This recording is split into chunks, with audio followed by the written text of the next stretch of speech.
Hello, मैं भाई sir means physics और फिजिक्स में नीट का पेपर अपन सोल्व कर रहे हैं आज।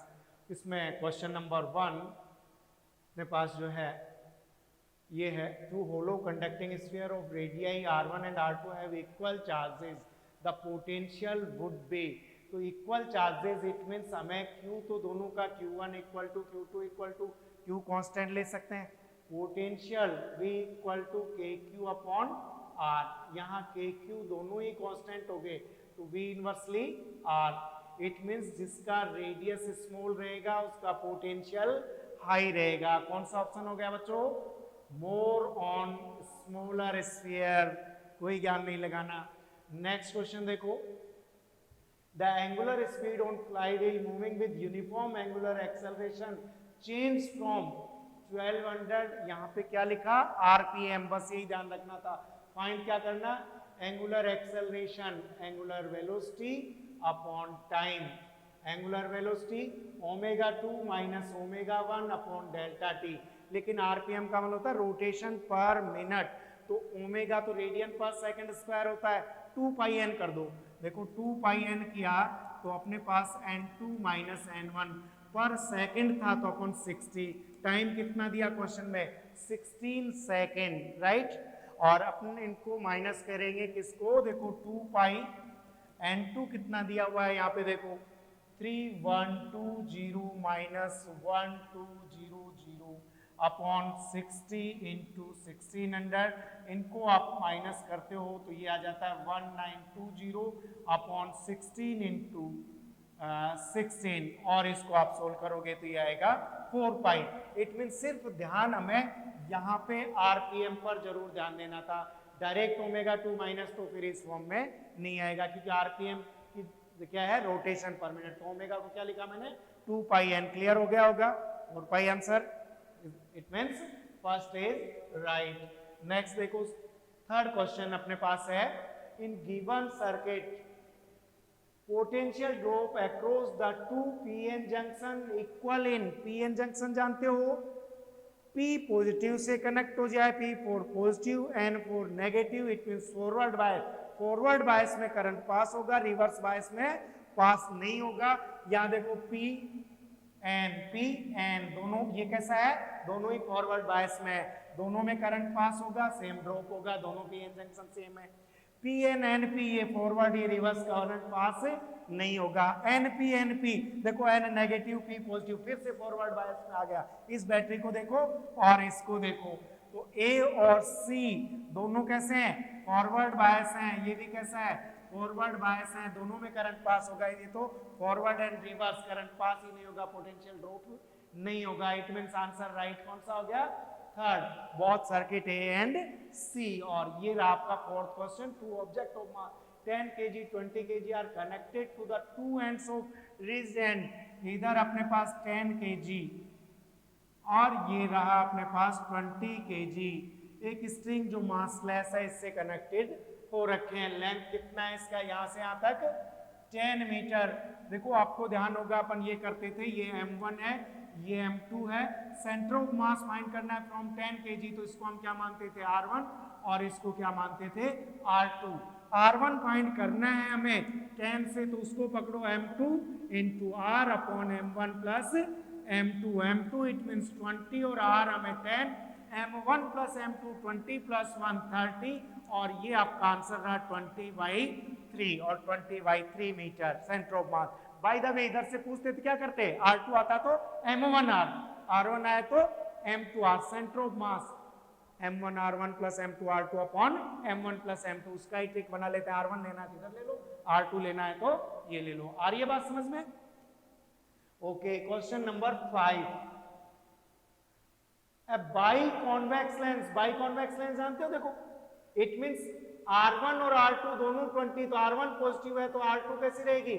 माइनस। इसका रेडियस तो देखो इधर रहेगा, तो इसका रेडियस बाई कॉन्वेक्स। दोनों कॉन्वेक्स शेप है कि नहीं? दोनों कॉन्वेक्स हैं। तो अपन यहां से R1 R2 दोनों मिल गया, म्यू मिल गया, रिफ्रैक्टिव इंडेक्स। एक फॉर्मूला था आपके याद हो तो 1/f equal to mu minus 1 upon R1 minus 1 upon R2। 1/f किसका फॉर्मूला है? पावर, डायप्टर नहीं होता। इट मींस हमें तो डायरेक्ट देखो क्या पूछा था, power of length power of lens it means sorry 1/f equal to देखो क्या कर दूं म्यू माइनस 1 1.5 माइनस 1/20 माइनस और माइनस क्या हो जाएगा प्लस 1/20 2/20 इंटू 2/20 1/10 सेंटीमीटर का मतलब -2 मीटर में बदल दिया मैंने ये किस में थे सेंटीमीटर में तो -2 करूंगा ऊपर गया तो अपने पास देखो कितना आ जाएगा 50 डायप्टर कितना आया 50 डायप्टर पॉजिटिव देखो 50 सॉरी इसको वापस सोल्व करेंगे 0.5 पॉइंट भी था ना और ये -2 ऊपर गया 10 से 10 कट गया 5 सॉरी देखो कितना हुआ देखो 10 की पावर -2 किया ऊपर गया जो कितना हुआ 0.50 अपॉन 10 0 से 0 गया क्या आ गया अपने पास +5d डायप्टर तो इट मींस ये भी फॉर्मूला बेस्ड ही क्वेश्चन निकला 1/f equal to mu -1 1/r1 ये किस लिए किया बाई कॉन्वेक्स R1 इधर है तो R2 इधर है R1 20 है तो R2 कैसा है -20 direct formula power P equal to 1/f का फॉर्मूला ये आपके पास रहा और ये नेक्स्ट क्वेश्चन अपना spherical ball dropped in a long column of highly viscous liquid शहद में लिक्विड में पानी में बॉल डाल रहे हैं यहां से छोड़ा जी से जा रही है ना 9 point it means velocity increase हो रही है जब मैं यहां से बॉल को छोड़ रहा हूं इस लिक्विड में यहाँ पे तो वेलोसिटी टाइम के साथ क्या हो रही है इंक्रीज हो रही है लेकिन जैसे ही ये लिक्विड में जाएगी तो लिक्विड का विस्कस फोर्स बायोंसी फोर्स जैसे जैसे जाएगी बायोंसी फोर्स बढ़ता जाएगा कि नहीं वेलोसिटी डिक्रीज हुई कि इंक्रीज हुई डिक्रीज हुई ना एक्सेलरेशन डिक्रीज होता हुआ जब लॉन्ग लिख दिया तो नीचे तक क्या करेगा बैलेंस और लास्ट में जाती है उसको क्या बोलते हैं terminal velocity it means acceleration zero velocity क्या हो जाता है कांस्टेंट ग्राफ देखो कैसा आप देखो किसमें वेलोसिटी और टाइम यहाँ पे डाला जब वेलोसिटी बढ़ा धीरे धीरे बायोंसी फोर्स से डिक्रीज होता हुआ क्या हो गया कांस्टेंट हो गया कि नहीं समझ गए देखो पहले तो वेलोसिटी बढ़ रहा था पानी में गिरते लिक्विड में गिरते बायोंसी फोर्स स्लो किया अब लॉन्ग है स्लो करता करता उसको कांस्टेंट कर दिया तो देखो धीरे धीरे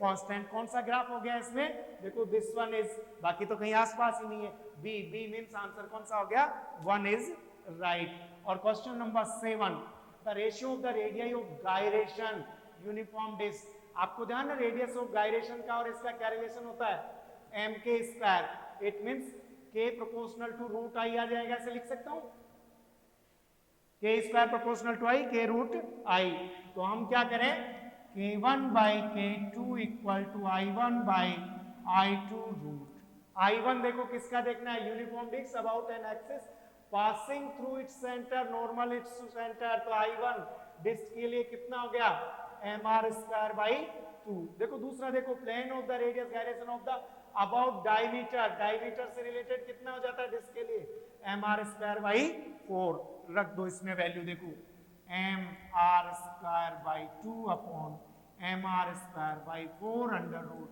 mr square cut 4 by 2 root 2 by 1 ratio क्या आ गया रूट 2 रेशियो 1 क्लियर ये radius of gyration I moment of inertia disc है सेंटर से जाएगा mr स्क्वायर बाई 2 डायमीटर से जाएगा mr स्क्वायर बाई कितना होता है 4 रेडियस ऑफ गायरेशन का अपने से रेशियो पूछा है clear next question number 8 shell of mass rest explode बहुत पुराना क्वेश्चन किस पे कंजर्वेशन ऑफ मोमेंट बॉम्ब रखा है तो उसका वो इनिशियल मोमेंटम जीरो है मोमेंट नहीं करा फट गया तो मोमेंटम है it means according to conservation of momentum final equal to क्या कर दूं इनिशियल और हिंट भी दे दिया यहाँ तो कि इनके मास का जो रेशियो है 2:1 है इट मींस पहला x है तो ये 2x है और ये भी कैसा है 2x है एक नहीं फिर दूसरा हमें देखो क्या दिया fly off along mutually perpendicular direction same mass वाले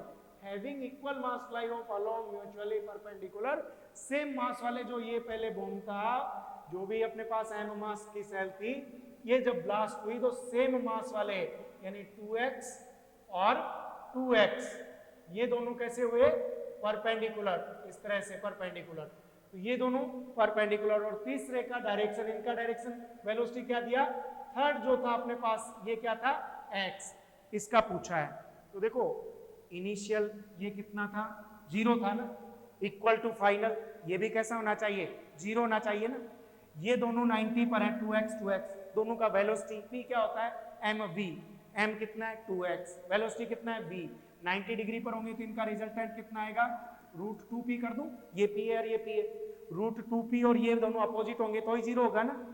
तो इसका कितना आया, इसका mv करो, इसका तो हमें फाइंड करना था ना, इक्वल टू किसके होना चाहिए √2p के, और p कितना है इनका mv, m कितना था 2x, x कट हुआ क्या आया v dash 2√2v।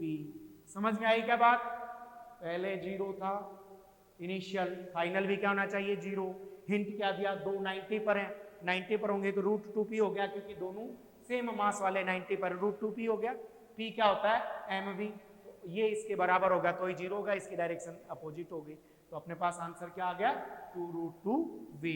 Question number 8 हो गया। Question number 9, long solenoid 1 mm 100 turns per mm, it means हमें 100 टर्न पर mm, मीटर में करूंगा तो यहाँ -3 करूंगा, 100 इंटू ऊपर ले जाऊंगा तो 10 की पावर 3, अब कितना हो गया पर मीटर हो गया कि नहीं, राइट।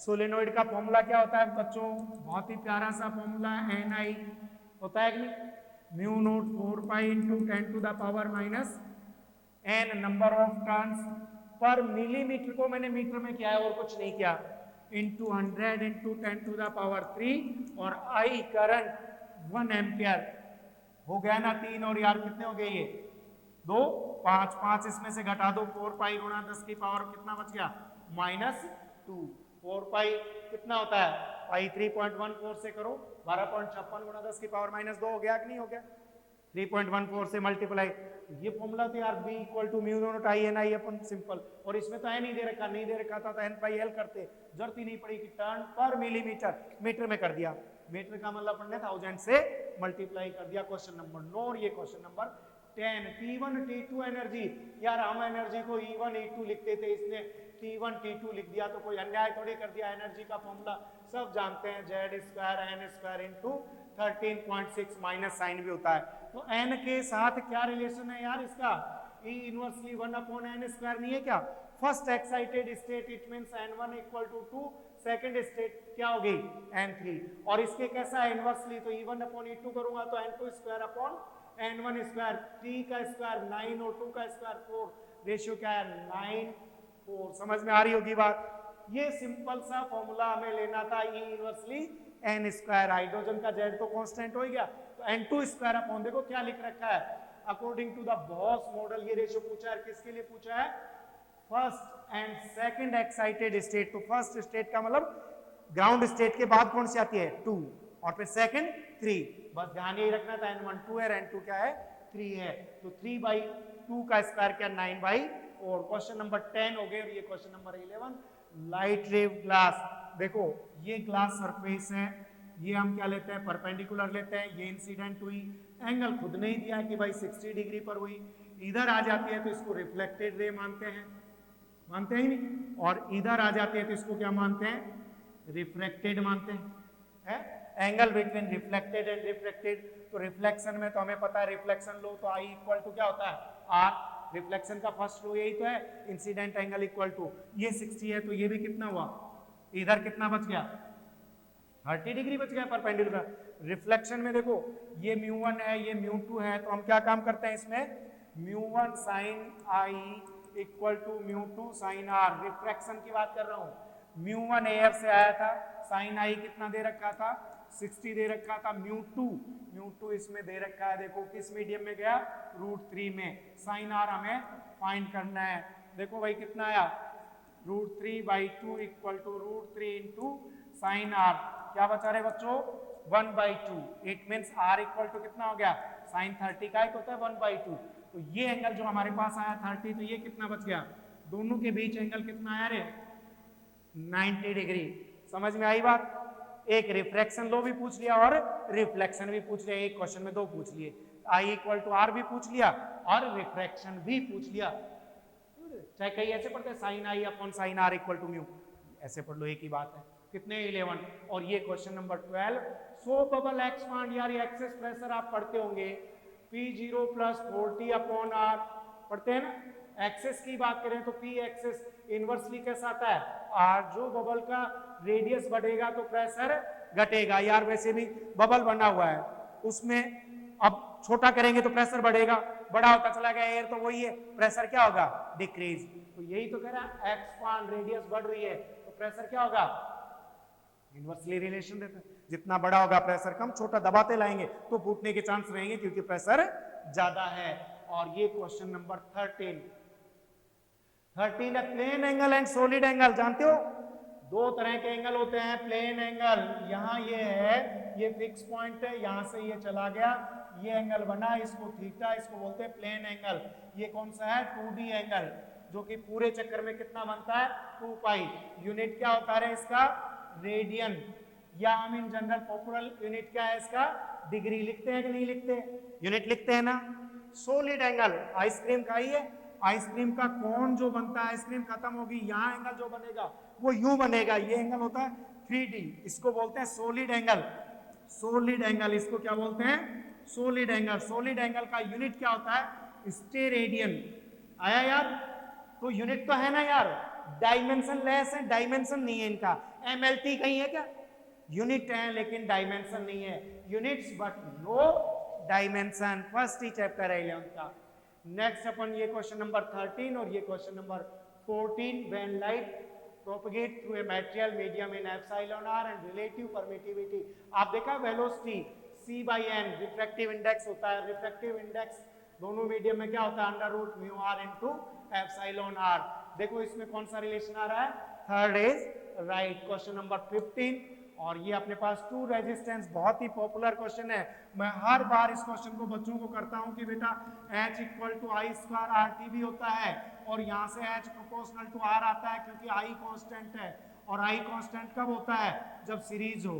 लेकिन H equal to V square upon R T भी आता है, और यहाँ देखो H इनवर्सली R आ रखा है क्योंकि V कांस्टेंट है, और पैरेलल में क्या रहता है, V कांस्टेंट रहता है। कॉन्सेप्ट है कि नहीं, यहाँ पढ़ो देखो 100 और 200 कनेक्टेड इन पैरेलल, तो पैरेलल में करेंगे तो कौन सा रिलेशन लेऊंगा भाई, H1 अपॉन H2 किसके बराबर आएगा, R2 upon R1, R2 200 upon 100 कितना आ गया, 2:1।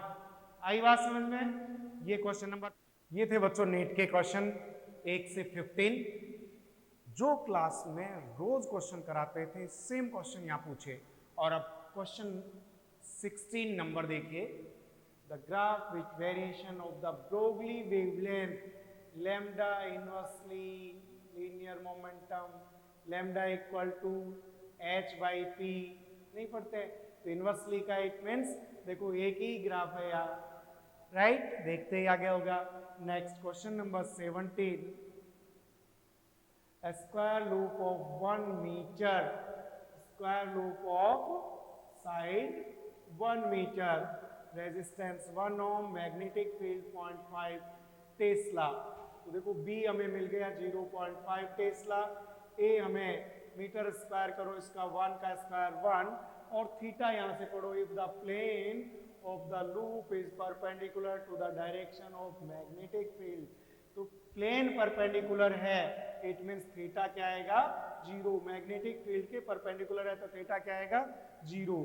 मैग्नेटिक फ्लक्स बेटा क्या होता है, phi equal to BA cos theta, और कोस 0 कितना हो गया 1, फाई कितना हो गया B into A, B it means 0.5 into A it means 1.5 weber, और अपने पास रिजल्ट हो गया 1, राइट।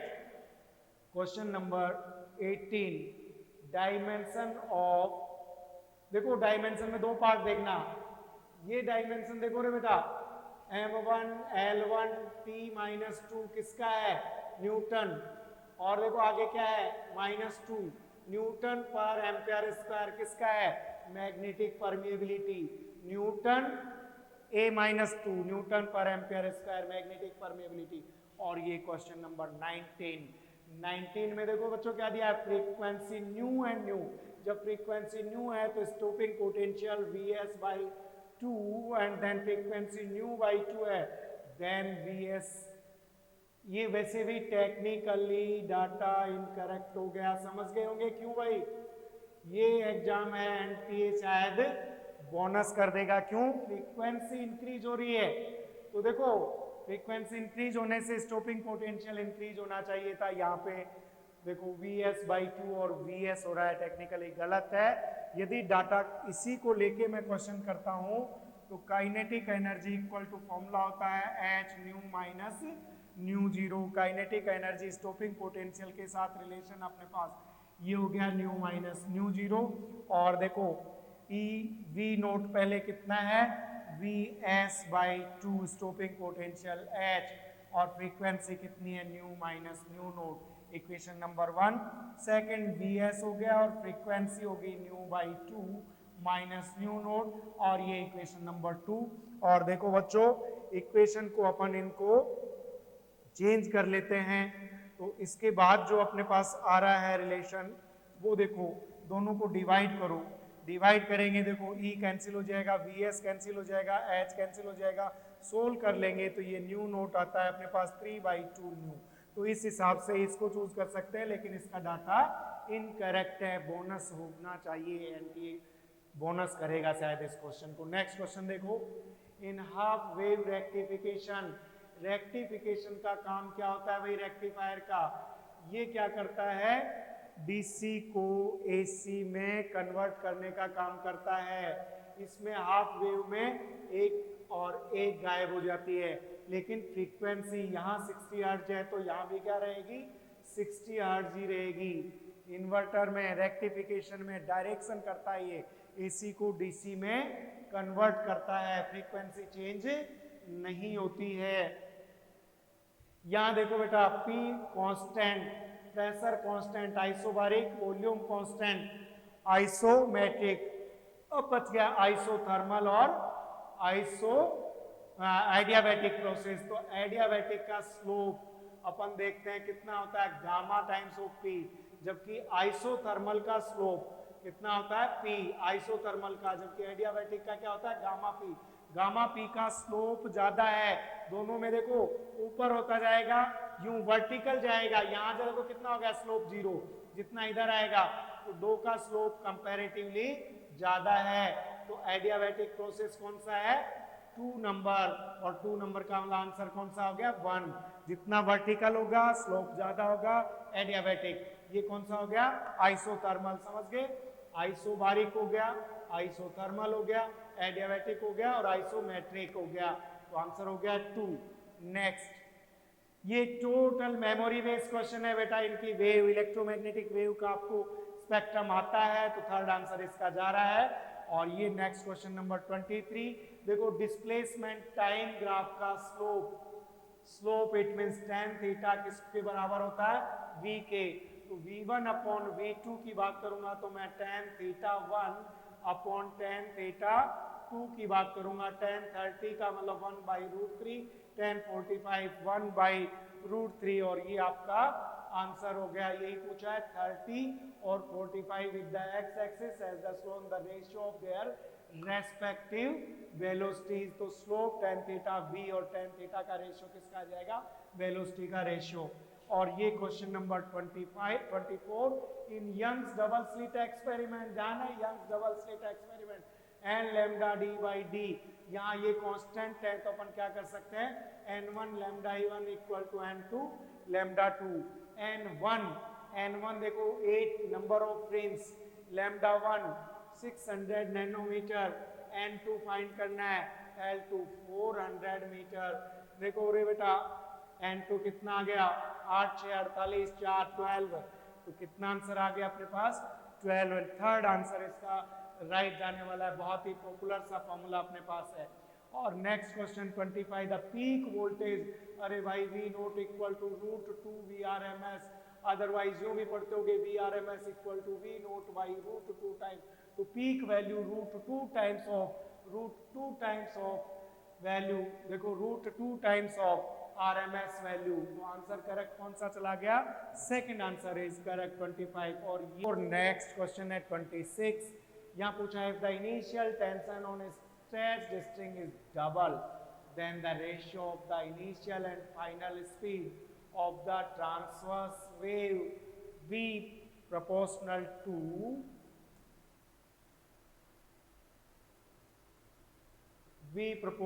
under root टी, तो यहाँ पे टेंशन को डबल कर दिया, वेलोसिटी देखो v1 अपॉन v2 टी, और अब कितना कर दिया टेंशन को ये, तो देखो कितना आ गया 1/√2, 1 इसमें शायद कलर आपको क्लियर नहीं दिख रहा होगा, तो अब दिखेगा। देखो तो रेशियो अपने पास क्या आ गया 1:2। और ये नेक्स्ट क्वेश्चन आपके 27 बहुत ही देखो, बायो-सावर्ट लॉ किसके लिए दिया है, expression for the magnetic field strength and infinite seminal current element of current carrying conductor, right statement. यहाँ देखो आपको बायो-सावर्ट लॉ ध्यान होगा, dB = μ0 अपॉन 4 और यहाँ क्या लिखते हैं IDL sin theta, otherwise IDL cross R upon R3। इसी को किसको dB प्रोपोर्शनल टू क्या होता है IDL sin theta upon R²। तो अब देखो यहाँ पढ़ते जाओ, Biot-Savart law is angular locus of coulomb inverse square law. यहाँ तो बात ठीक है, लेकिन आगे देखो IDL while the later will produced by a scalar, जबकि IDL क्या है वेक्टर है बेटा, आइडियल क्या है यहाँ पे वेक्टर है, तो दिस स्टेटमेंट इज रॉन्ग। तो first statement is right and second is incorrect. तो अपने पास first is correct and second is incorrect, it means second is correct answer. और ये क्वेश्चन नंबर 8, कितना प्यारा सा क्वेश्चन, टेम्परेचर इंक्रीज। जब हम टेम्परेचर को इंक्रीज करते हैं बेटा तो रेजिस्टेंस ऑफ कंडक्टर्स इंक्रीज, लेकिन रेजिस्टेंस ऑफ सेमीकंडक्टर्स डिक्रीज। तो resistance of conductors decrease for both, गलत, increase for conductor but decrease for semiconductor, second is right answer. और next question number 29, energy will be ideally radiates by 100 kilowatt in, देखो हमें power दिया है 100 kilowatt, it means 100 into 1000 watt, और time दिया है 1 hour. Energy पूछिए P into क्या कर दे T, P 100 किलो, किलो का मतलब 1000, और T 1 आवर का मतलब 60 इंटू 60, तो कितना हो गया 36, 1 2 3 4 5 6 और 7। तो आंसर अपने पास कितना हो गया भाई 1 2 3 4 5 6, देखो ये आ गया अपने पास 36 into 10 to the power 7, 10 to the power 7, simple सा क्वेश्चन, पावर इनटू टाइम। अब नेक्स्ट क्वेश्चन देखो बेटा, बॉडी ऑफ 60 ग्राम, मास दिया हुआ है 60 ग्राम, किलोग्राम करो तो -3 kg भी कर सकते हो। फोर्स दिया हुआ है बेटा कितना 3 न्यूटन, I = F/m, सीधा भी करते तो F = mg, क्योंकि G = क्या किसके बराबर होता है F3/60 into 10 to the power -3, और ये कितना आ गया अपने पास 50 न्यूटन पर kg, तो आंसर हो गया फर्स्ट।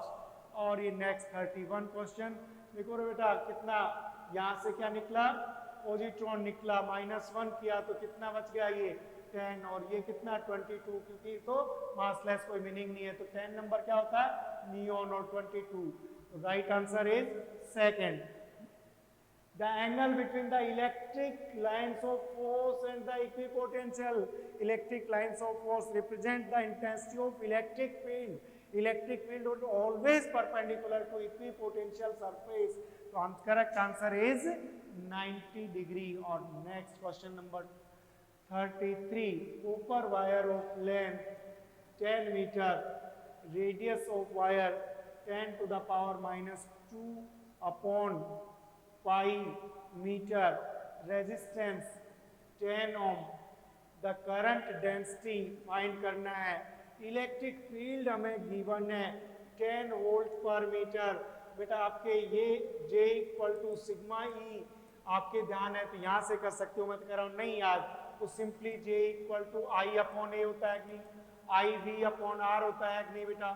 और इलेक्ट्रिक फील्ड क्या होता है भाई V वोल्ट पर मीटर, तो V = क्या हो गया E × L, V = होता है E × L/RA, सारे डाटा आप रखोगे L R और ये अपने पास आंसर आ जाएगा 33। और अब देखो क्वेश्चन नंबर 34, अरे बेटा ये जब हम यहाँ से डालते हैं equal first second third, first second and third second में जो चलता है क्या रेशियो आता है 1:3:5, बहुत ही popular question, half GT square पर बेस्ड है जब किसी बॉडी को छोड़ते हैं, बार बार कराता है, कोई भी नीट का बच्चा इसको करके आया होगा श्योर।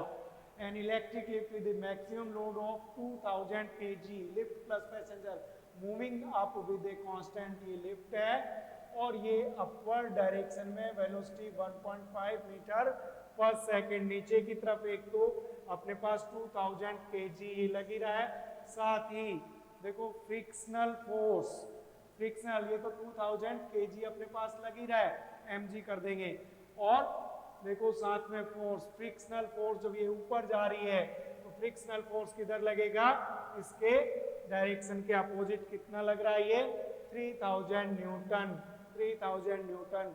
पावर क्या होता है बेटा F into V, F into V, power अपने को मिल गया F इंटू वी, और F टोटल कितना हो गया भाई, देखो mg ये करो m इंटू जी, और देखो फ्रिक्शनल फोर्स कितना है अपने पास 3000 न्यूटन, दोनों में मतलब F आ गया अपने पास इंटू वी ये था, और यहाँ से सीधा अपने पास ये आंसर आ रहा है। नेक्स्ट क्वेश्चन देखो 36, देखो कितनी बार अपन ने कहा कि 18 ग्राम ऑफ H2O में कितने नंबर ऑफ मोल्स होंगे, 22 लीटर, और लीटर का मतलब 22.4 लीटर का मतलब ये, पर ग्राम कितने होंगे 18, किलोग्राम करेंगे -3, और कितना दिया हमें 4.5, एनसीईआरटी का क्वेश्चन है बेटा, हमेशा आंसर क्या आ गया 5.6 metre cube. Is it clear? Next देखो बेटा, the area of rectangular field of length, देखो लेंथ हमें दिया 55.3, विड्थ हमें दी 25 मीटर, एरिया हमने निकाला length into width, 55.3 into width अपने पास है 25, और ये आ गया अपने पास 1382.5।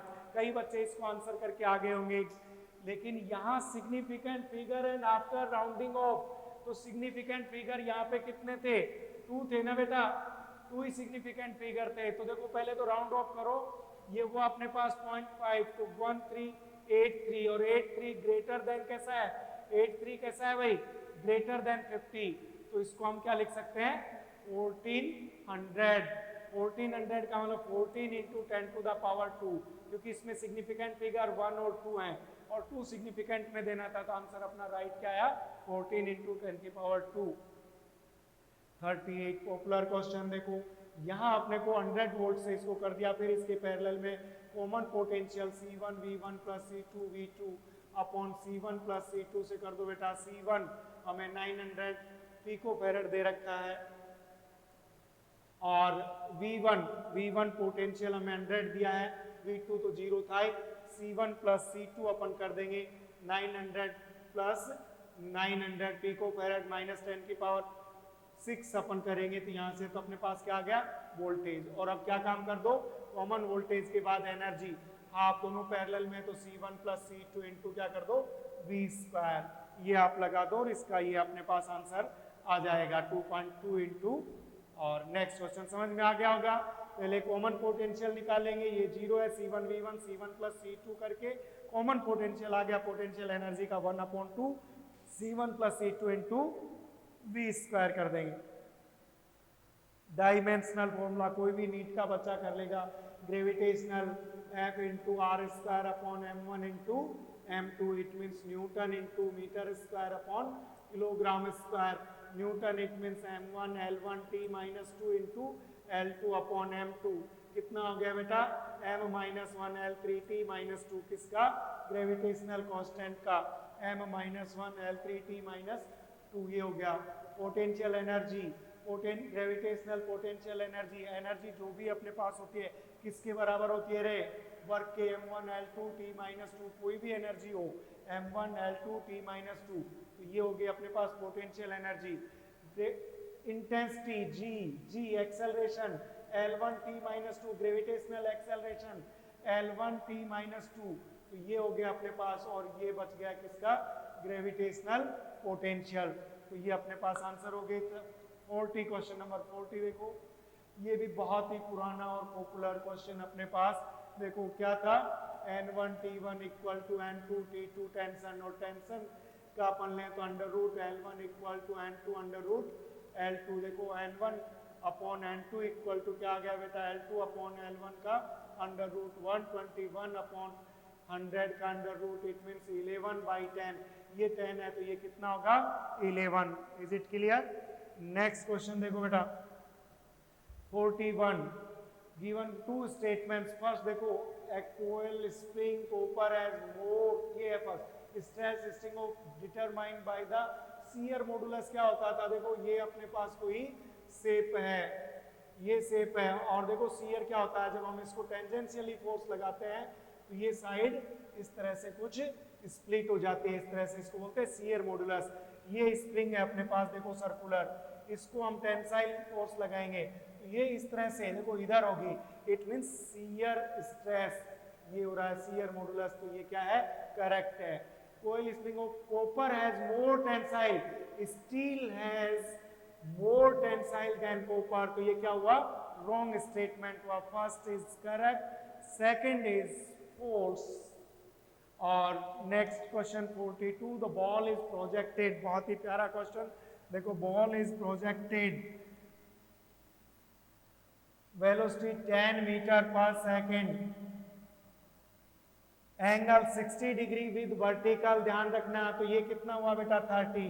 प्रोजेक्टाइल मोशन हो रही है, क्या फाइंड करना है, its speed at highest point, highest point पर स्पीड का कौन सा कंपोनेंट हो गया भाई, u cos थीटा। ऐसे नहीं करते, ये u है तो ये अपने पास u cos थीटा, और इधर क्या हो गया u sin थीटा, तो ये कंपोनेंट कौन सा हो गया u cos थीटा, तो v equal to u cos 30, u कितना है 10 और cos 30 कितना होता है बेटा √3/2, कितना हो गया 5√3, तो 5√3 समझ में आ गया होगा। हॉरिजॉन्टल कंपोनेंट कहाँ, मैक्सिमम हाइट पर जो रहता है।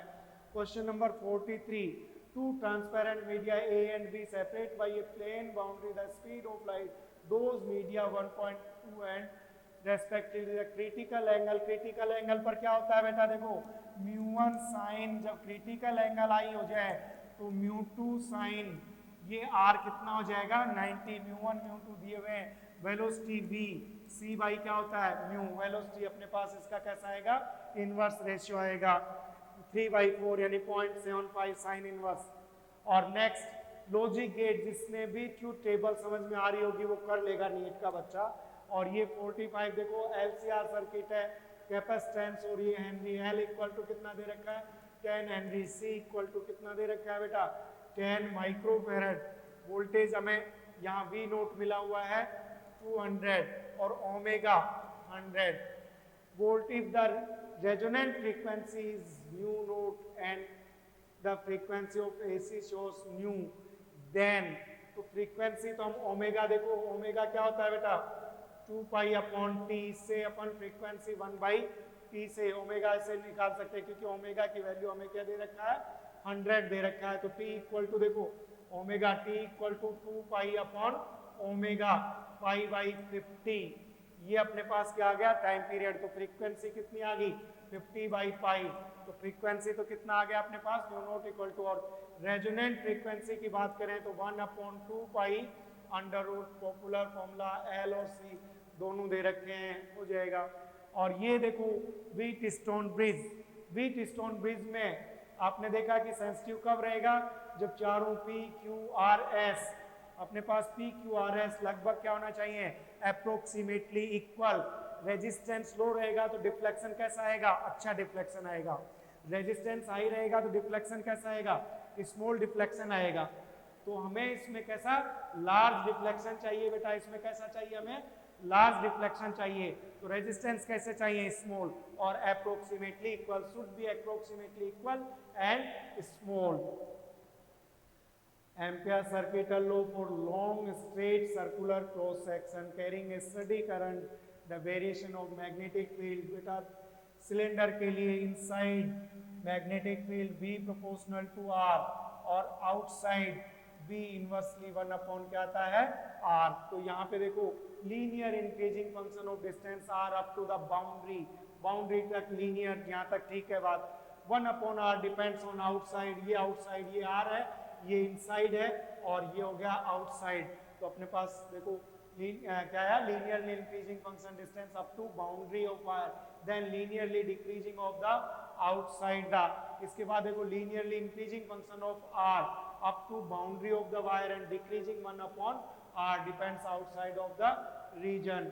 और ये 48 question, big circular coil of 1000 turns, number of turns हमें क्या दे दिया भाई, नंबर कितना दे दिया है 1000 टर्न्स, रेडियस हमें कितना दे रखा है 10 मीटर, और is rotating about its horizontal diameter at 2 radian per second, 2 radian per second। the vertical component of earth magnetic field BV हमें दिया हुआ है, सब डाटा तो दे दिया यार, -5, then electrical resistance of the coil 12.56, then the maximum induced current हमें I क्या चाहिए भाई E/R, E क्या होता है BVL/R, और V क्या ले सकते हैं ओमेगा R, सब कुछ तो दे रखा है यार। नेक्स्ट देखो -q + q क्या हो गया, डाइपोल हो गया, डाइपोल का इक्वेटर लेते हैं, एक्सिस लेते हैं तो क्या आता है बेटा 2kp/r³, क्योंकि यहाँ पे देखो हमें क्या दे रखा है r इज वेरी, और फिर यदि इक्वेटर लेता हूँ तो क्या आता है बेटा kp/r³, दोनों ही केस में E इनवर्सली क्या लेते हैं r³, तो ये अपने पास ये आंसर 49।